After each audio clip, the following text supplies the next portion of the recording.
Hi, good morning. Good morning, everybody. So, today we are going to see very short answer questions which are very important.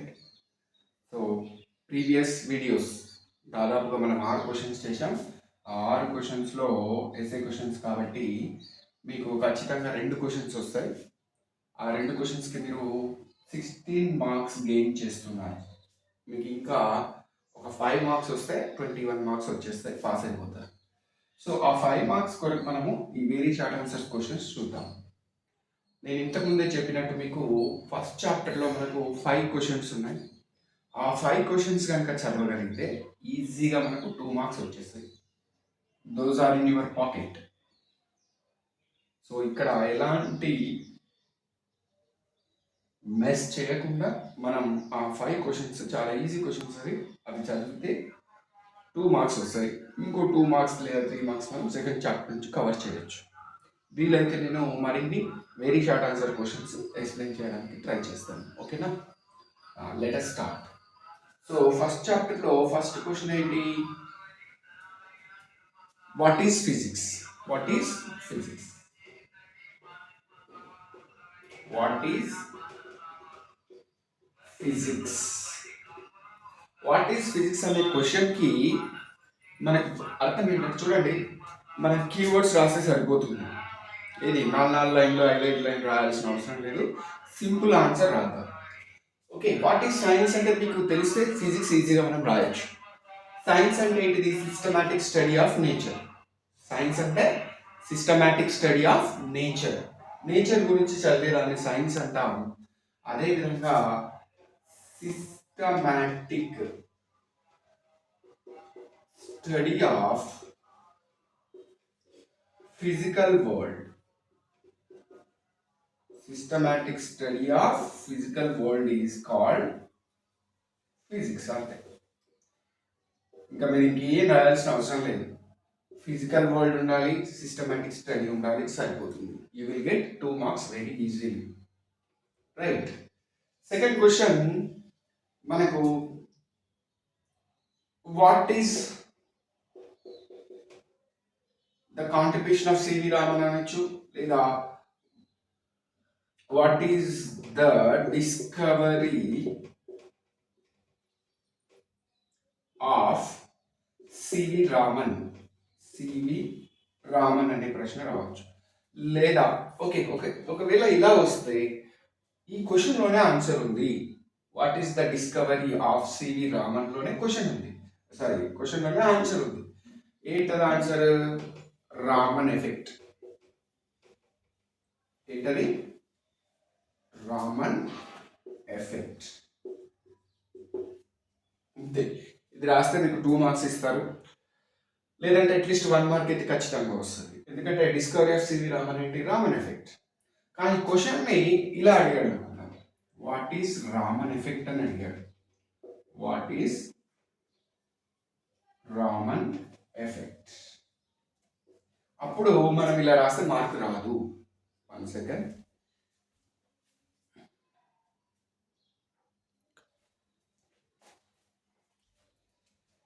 What is Raman effect?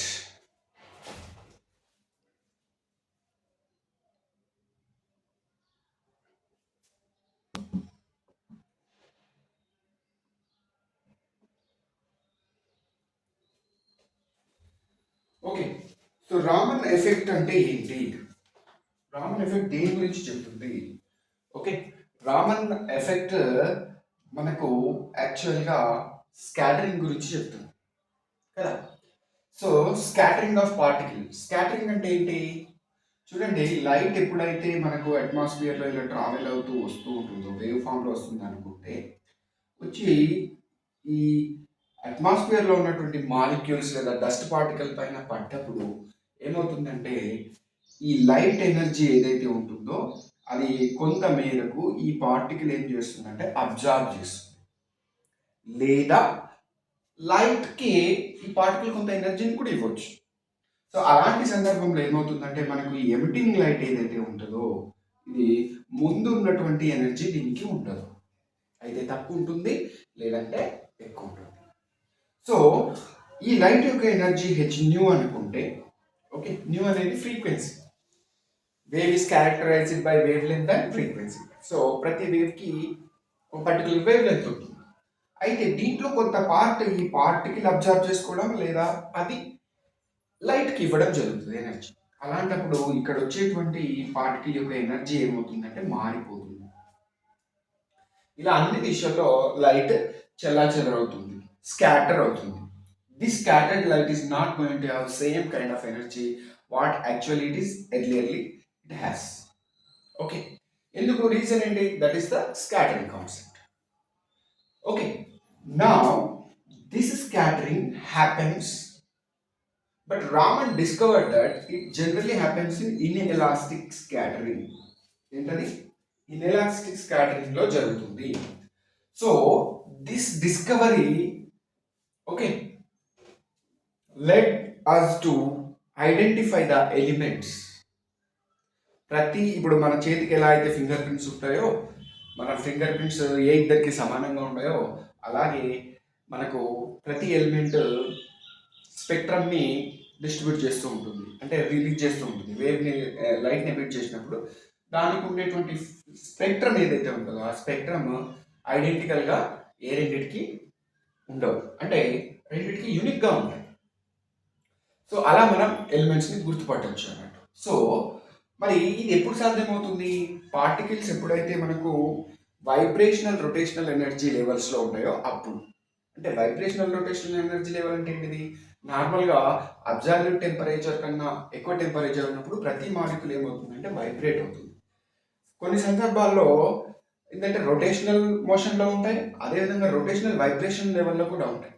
So ఆ లెవెల్లో ఉన్నప్పుడు light కనుక scatter అయితే, తర్వాత అక్కడ inelastic collision కనుక జరిగితే, అప్పుడు మనకు ఈ దృగ్విషయం ఏదైతే ఉందో అది ఏర్పడుతుంది అన్నట్టు. సో రామన్ ఎఫెక్ట్ అంటే ఏం రాయొచ్చు? Inelastic scattering of light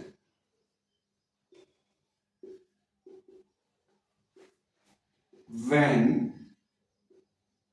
molecules are excited to rotational vibrational energy levels. Rotational vibrational energy levels. So ఇక్కడ ఇన్ఎలాస్టిక్ స్కాటరింగ్ అనేది compulsory, rotational vibrational energy levels are compulsory. ఈ స్కాటరింగ్ అనేది అప్పుడు జరుగుతుంది. That means the particles are emitting different kind of waves, that is generally scatter waves. So what is discovery of C.V. Raman అంటే Raman effect రాయండి సరిపోతుంది. What is Raman effect అంటే మాత్రం ఇది రాయాల్సి ఉంటుంది.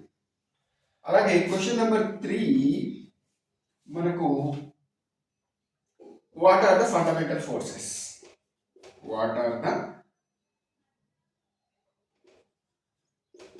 fundamental forces in nature?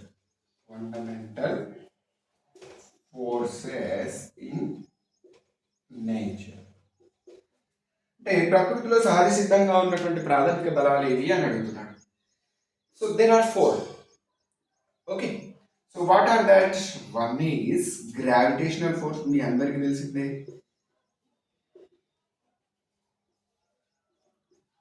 Okay, సెకండ్ది electromagnetic force.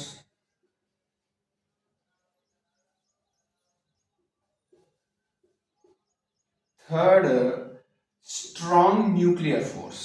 Strong nuclear force.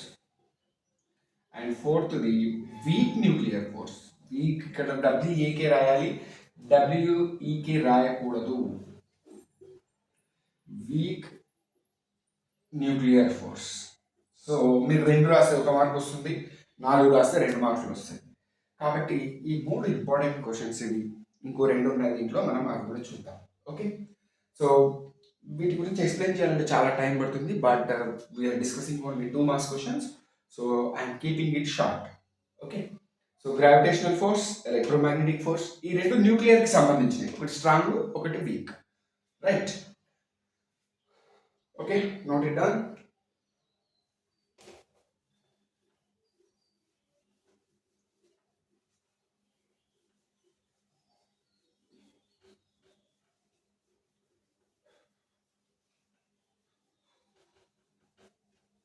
And then we have what is the contribution to what is the contribution of S. Chandrasekhar? What is the contribution to physics or science? Okay, S. Chandrasekhar. He was one of the greatest scientists, okay, astrophysics scientist. So he generally made several researches and other things, investigations related to astronomy. అంటే ఖగోళ శాస్త్రానికి సంబంధించి నక్షత్రాలు ఎలా పుడతాయి, okay, తర్వాత అవి ఎలా కదులుతూ ఉంటాయి, అవి ఎలా ప్రకాశిస్తూ ఉంటాయి అనే విషయాల మీద మనకు ఎస్ చంద్రశేఖర్ గారు వర్క్ చేశారు. సో ఆన్సర్ కూడా ఇక్కడే ఉంది, లైక్ రామన్ ఎఫెక్ట్ లాగే చంద్రశేఖర్ అనే ఉంది కదా పదం, దాని పక్కన మీరు ఏం చేయాలి, లిమిట్ అని రాస్తే సరిపోతుంది. ఏంటది? Chandrasekhar limit. What is this Chandrasekhar limit? Let us see. తర్వాత ఇంకో పాయింట్ ఏం రాస్తారు, evolution of stars. Evolution of stars, నక్షత్రాలు ఎలా పుడతాయి, ఏమవుతుంది అనేది ఇక్కడ కాన్సెప్ట్. అయితే చంద్రశేఖర్ లిమిట్ ఏంటి అంటే యాక్చువల్గా చూడండి, ఒక స్టార్ అది పుట్టిన తర్వాత ఏమవుతుంది, దాంట్లో ఉండే ఫ్యూయల్ మూలంగా అది బ్రైట్గా షైన్ అవుతూ ఉంటుంది. Okay, like sun. In sun we have helium. So helium is acting as a fuel, thereby okay sun is enormously producing huge energy. That is why it is looking bright. In the same way, every star also have certain kind of fuel. Okay, so as fuel consumes daily, what is going to happen? One day or other, it is going to exhaust its fuel. మరి fuel అయిపోయిన తర్వాత ఏమైపోతుంది, అది ప్రకాశించదు. It is not going to be bright. That means it becomes dark. Okay, that means we can say simply its lifetime is ending.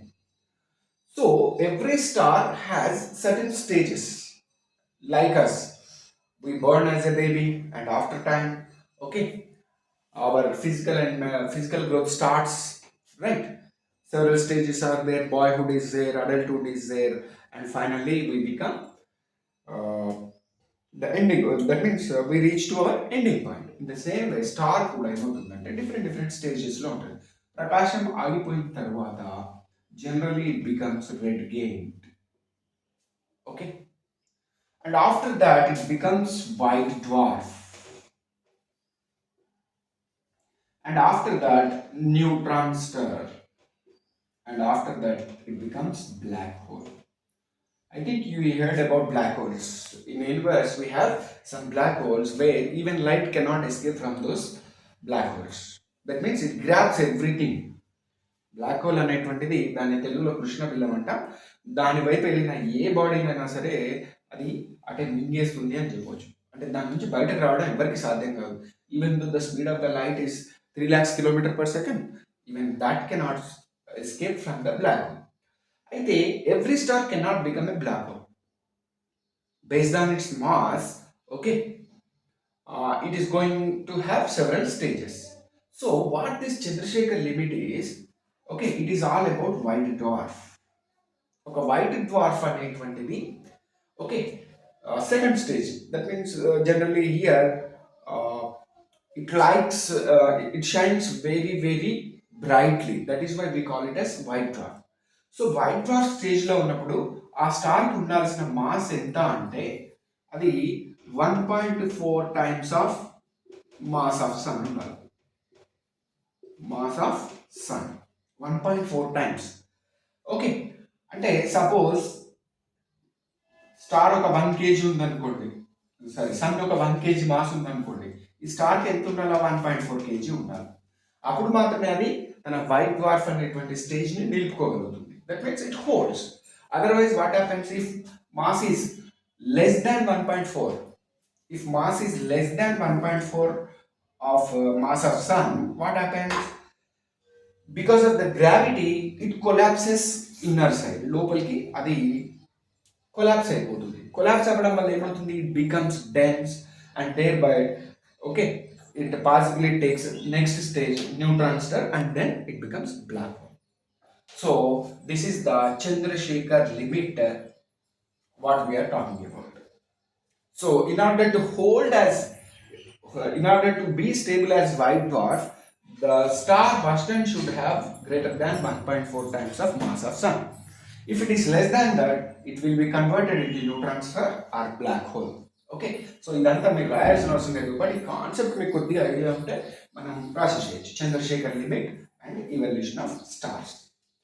Okay, and one more question what we have here is symmetry. Okay, which of the following has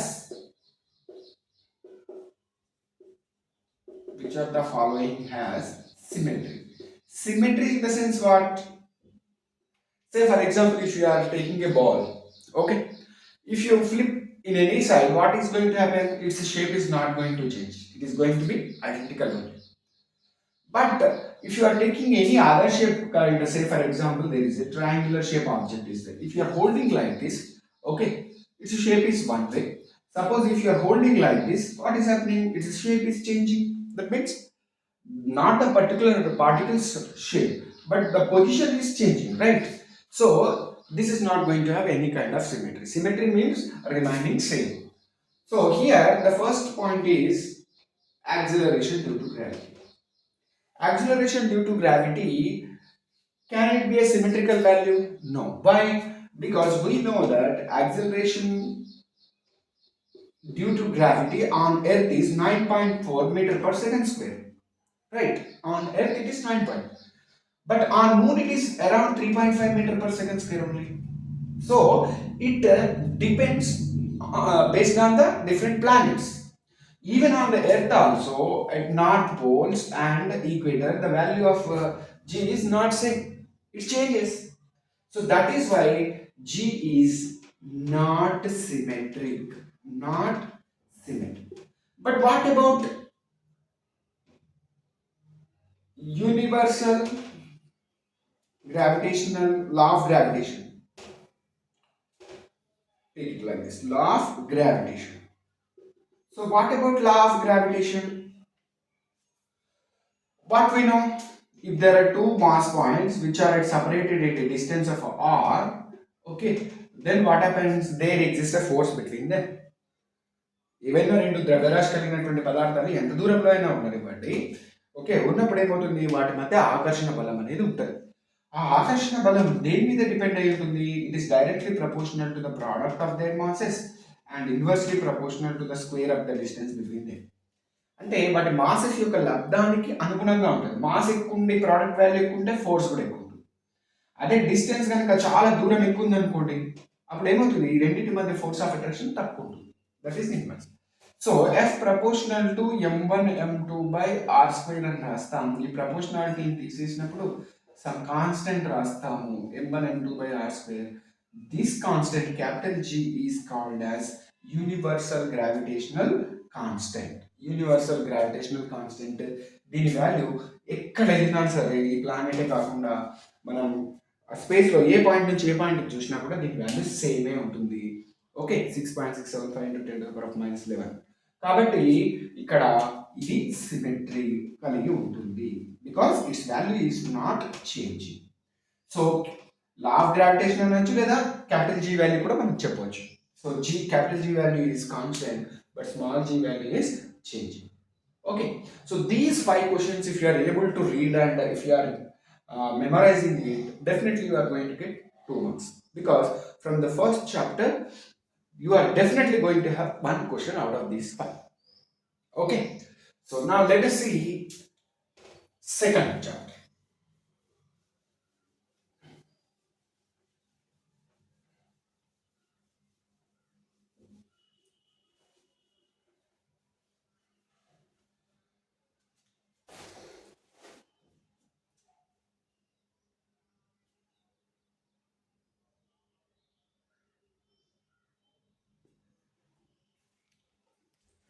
So in second chapter we have several questions which are generally One is the difference between accuracy and precision. Accuracy, precision. Okay. So what is accuracy and what is precision? So accuracy means what? Okay. What is accuracy? What it tells means it tells us, okay, how close the measured value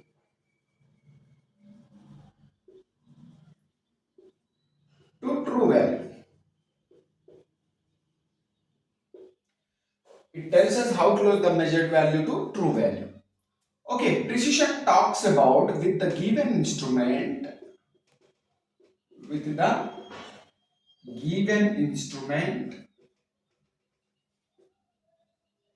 okay, how precisely we can measure.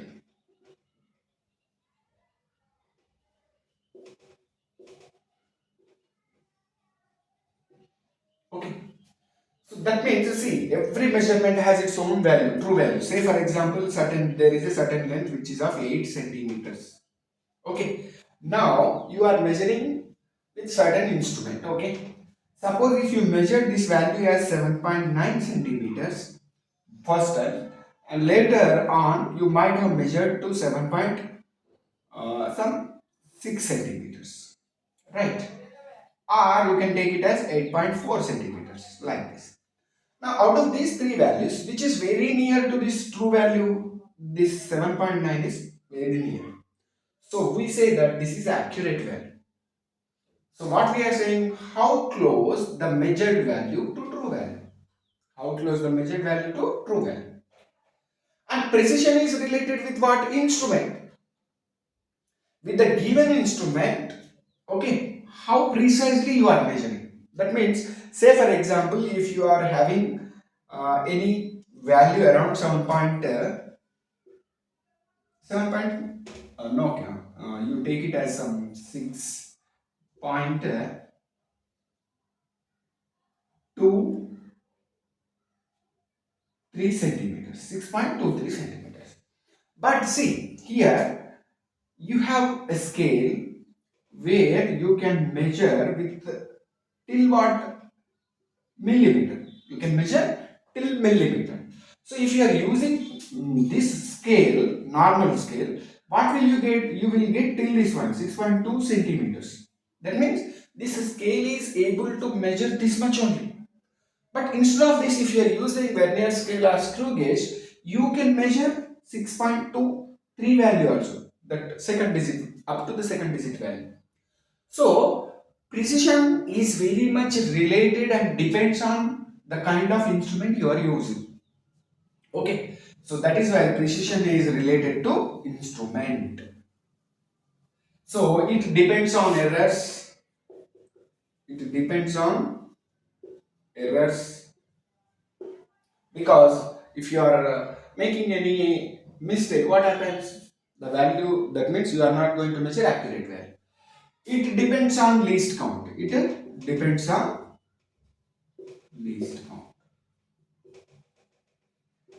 If you know any other points, you can write, but at least you have to write 2 points. Okay. Now, let us see how to minimize systematic errors. How to minimize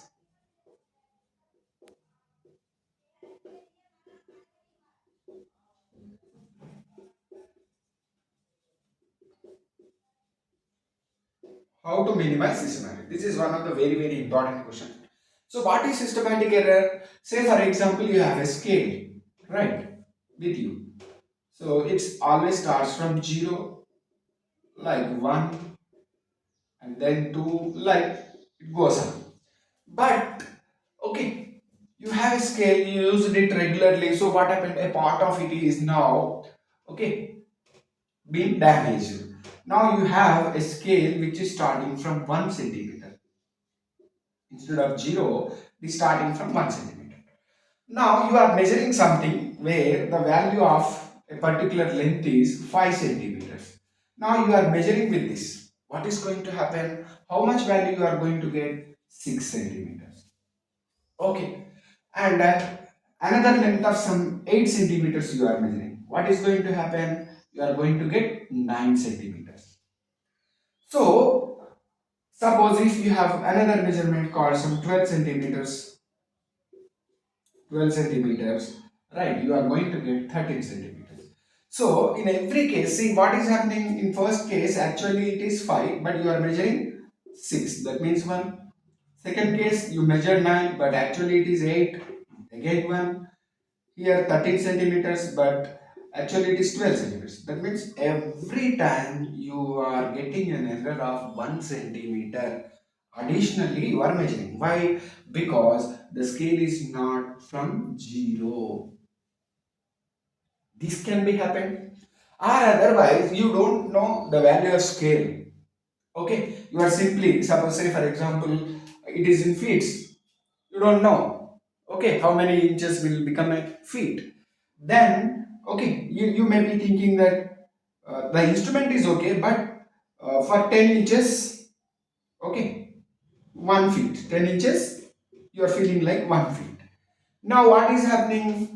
Every time there is a difference of 2 inches, because 12 inches become 1 feet, but you are measuring 10 inches. This is your ideology, technique. So there is an improper technique how to measure, you don't know. So such kind of thing, what happens? Again there will be a error.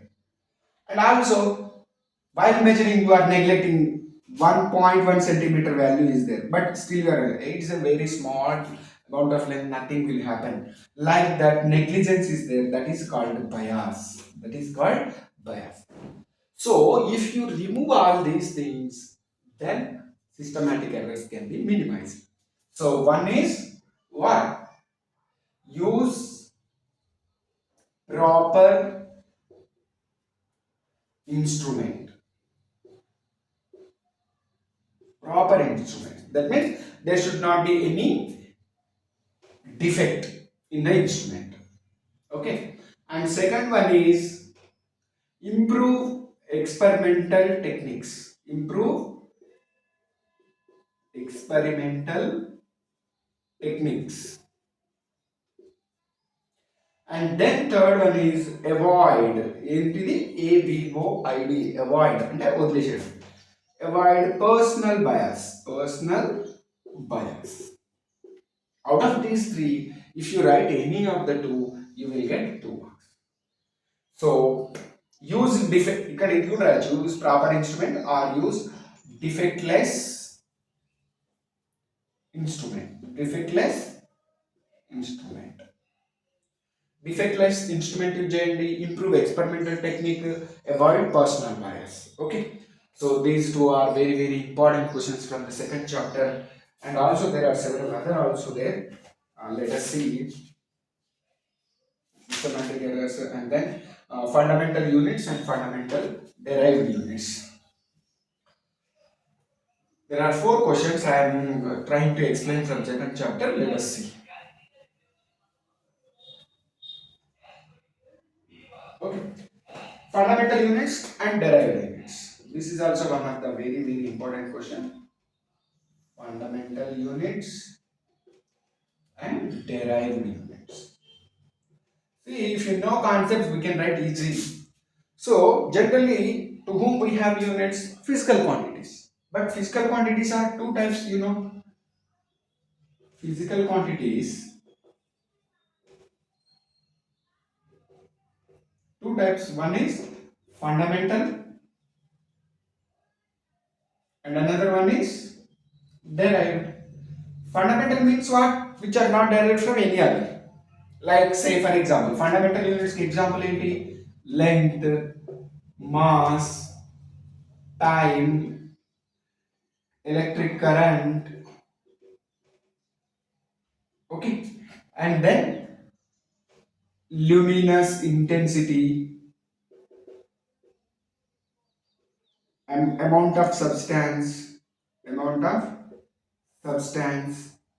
and thermodynamic temperature. Thermodynamic temperature. These are all fundamental units. 1, 2, 3, 4, 5, 6, 7. 7 fundamental physical quantities are there.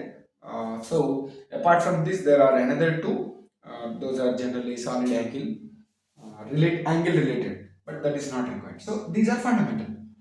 Derived unit means what? You can write anything. Area, volume, okay, speed, velocity, acceleration, momentum, likewise. Okay. So these derived physical quantities are derived from where? Fundamental physical quantities. But fundamental physical quantities are not derived from any other. So this is the thing. Now these physical quantities are going to have units. So what is fundamental unit? The units of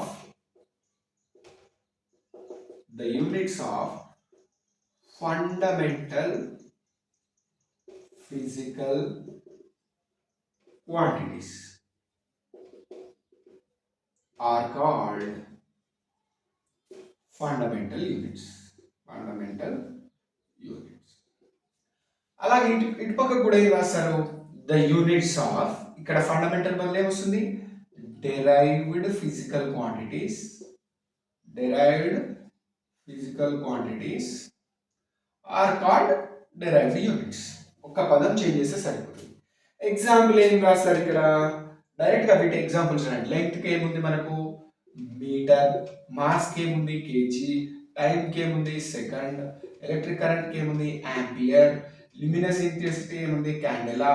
amount of substance ఏముంది? Mole. Thermodynamic టెంపరేచర్కి ఏముంది? Kelvin.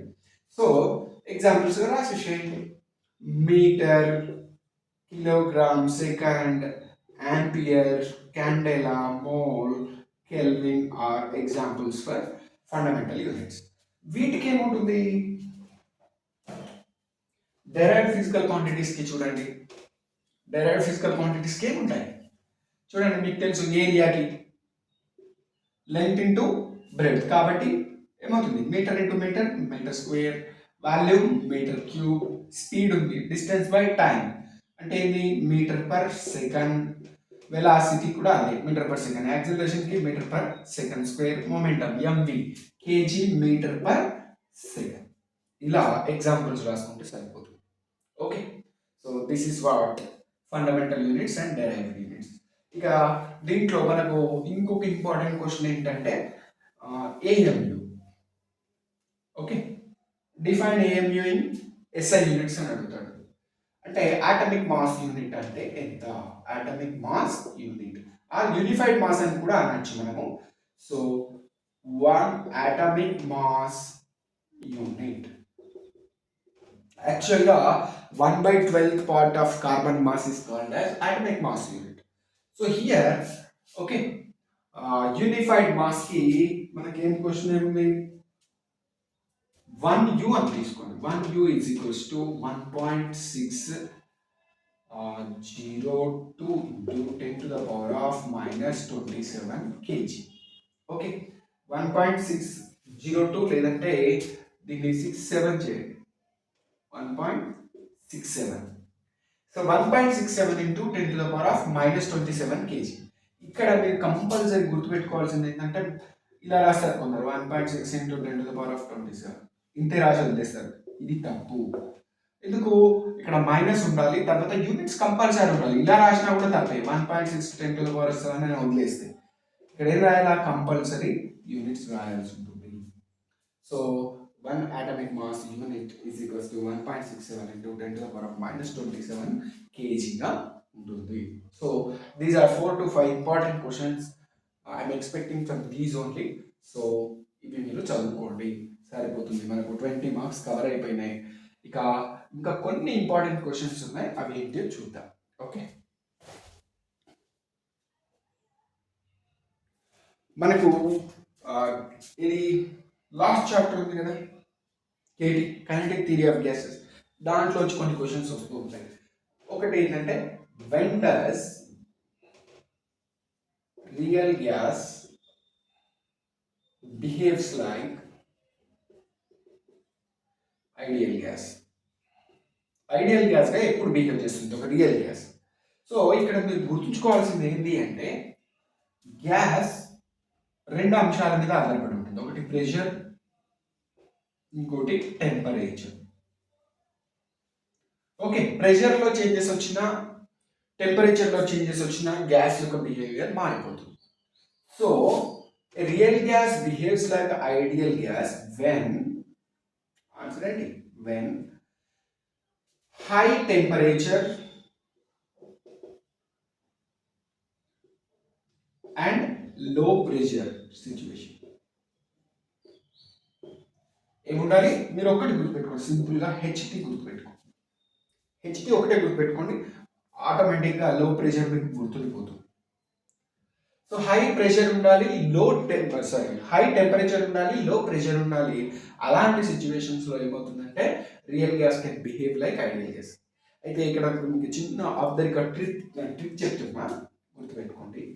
ఎగ్జామ్లో మీకు doubt వచ్చింది, high టెంపరేచరా లో టెంపరేచరా, కన్ఫ్యూజన్లో ఉన్నారు. Okay, ఒకదానికంటే high ఇస్తాం, ఇంకో దానికి లో ఇస్తాం ఆటోమేటిక్. సపోజ్ మీరు ఇలా రాయకుండా ఇలా రాశారు, లో టెంపరేచర్ అండ్ హై ప్రెషర్ అని రాశారు. ఇప్పుడు మీరు ఏం చేస్తారు, క్వశ్చన్ నెంబర్ ఎంత 10 అనుకోండి, ఇది రాశారు. ఇది తప్పు అని మీకు తెలియట్లేదు, ఎందుకు, మీకు డైలమాలో ఉన్నారు. So what you need to do is keep it as it is. Okay, answer షీట్లో మళ్ళీ ఇంకో దగ్గర ఏం చేస్తారంటే మళ్ళీ క్వశ్చన్ నెంబర్ 10 వేసి ఈసారి ఏం చేస్తారంటే హై టెంపరేచర్ అండ్ లో ప్రెషర్ అని రాస్తారు. రెండింటిని అలాగే ఉంచండి.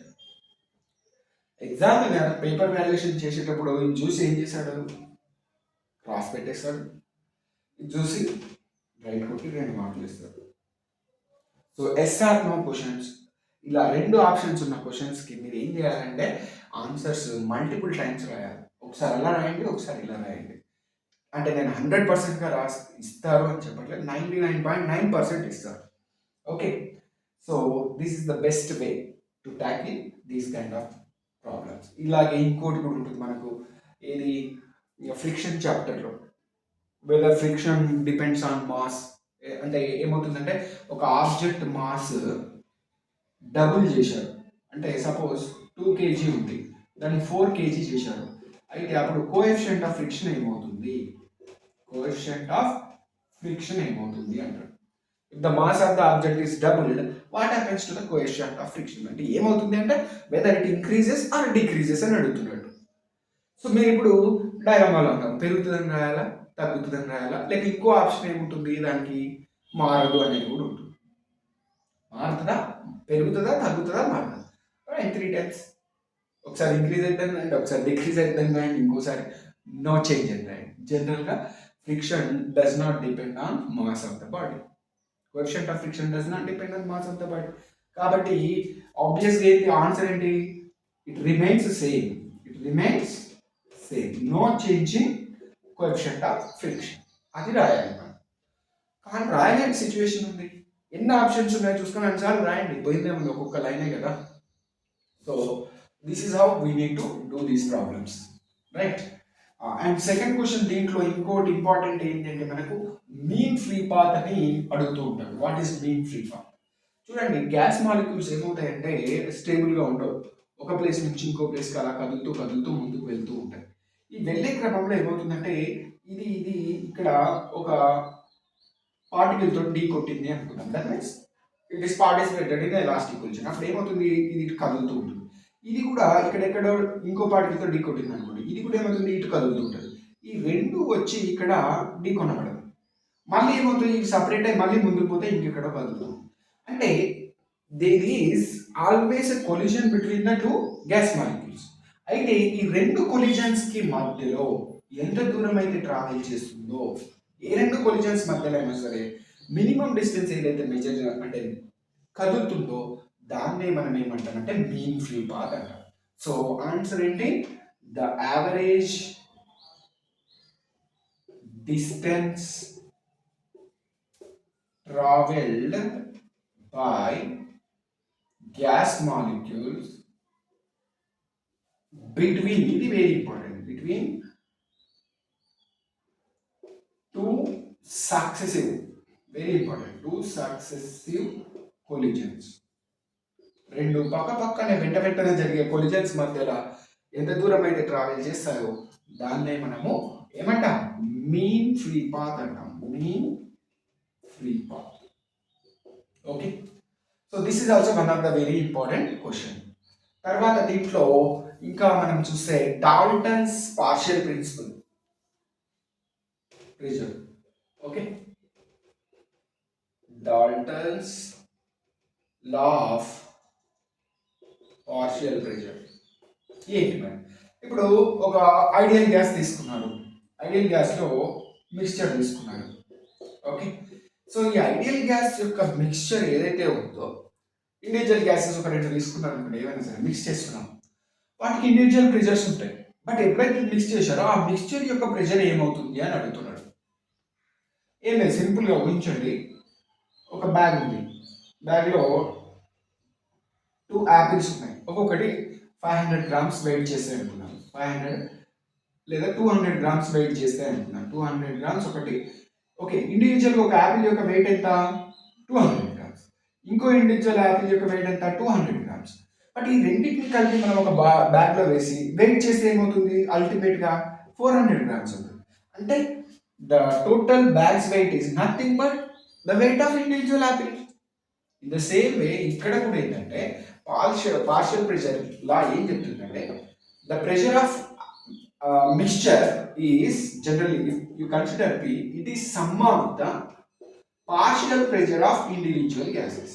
దాంట్లో ఎన్ని గ్యాసెస్ అయితే ఉన్నాయో వాటన్నిటి యొక్క సమ్మే మీకు ఆ మిక్స్చర్ యొక్క ప్రెషర్ అవుతుంది.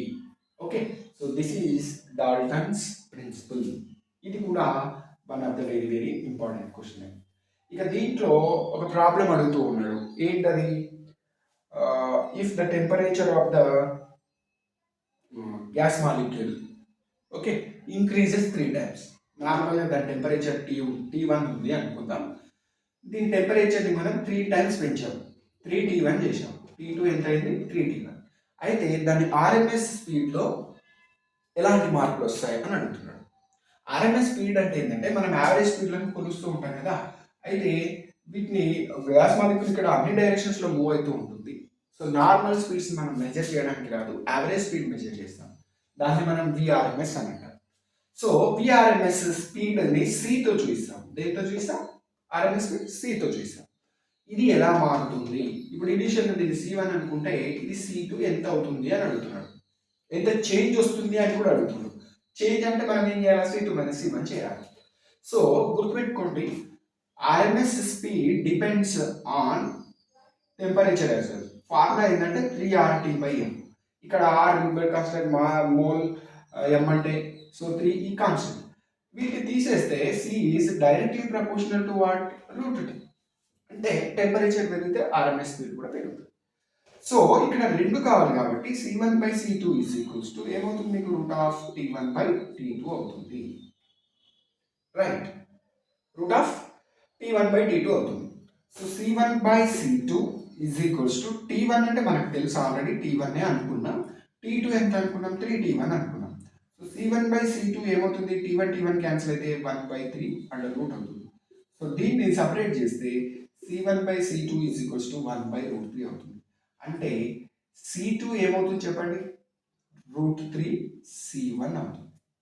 అంటే C1 వాల్యూకి √3 తోటి మల్టిప్లై చేస్తే వచ్చేది మీకు C2 అవుతుంది.